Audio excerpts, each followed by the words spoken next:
ഒന്നും കാണാതെ ദൈവത്തെ മാത്രം ആശ്രയിച്ച് ഞാൻ എല്ലാം വിട്ടു.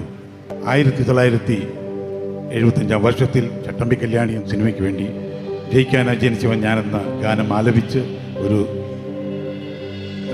പിന്നണി ഗായകനായി തീർന്നു.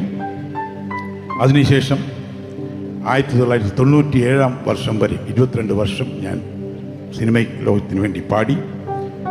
ഞാൻ ആ 22 വർഷക്കാലത്ത് അവസാനം പാടിയത് ഞാൻ ചമയം എന്ന ചിത്രത്തിന് വേണ്ടി അന്തിക്കടപ്പുറത്ത് രോലക്കുടത്ത് എന്ന പാട്ടാണ് പാടിയത്.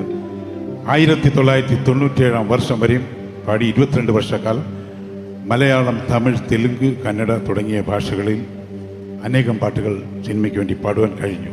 എന്നാൽ എനിക്ക് പണം ലഭിച്ചു, പദവി, പ്രശംസ എല്ലാം കിട്ടി. ഒന്ന് മാത്രം എനിക്ക് കുറഞ്ഞു, സമാധാനം. ആ സമാധാനത്തെ തേടി ഞാൻ അലഞ്ഞ ദിവസങ്ങളുണ്ട്. ആ സമയത്താണ് I started reading Bible and started meditating on words.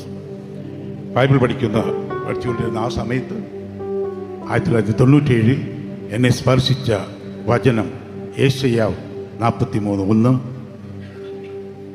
ഭയപ്പെടേണ്ട, നിന്നെ വീണ്ടെടുത്തിരിക്കുന്നു, നിന്നെ പേര് ചൊല്ലി വിളിച്ചിരിക്കുന്നു, നീ എനിക്കുള്ളവൻ തന്നെ. ഈ വചനം എൻ്റെ ഹൃദയത്തെ സ്പർശിച്ചു. അത് സ്പർശിച്ച ആ കാരണത്താൽ ഞാൻ വാട്ടർ ബാപ്റ്റിസം എടുത്തു.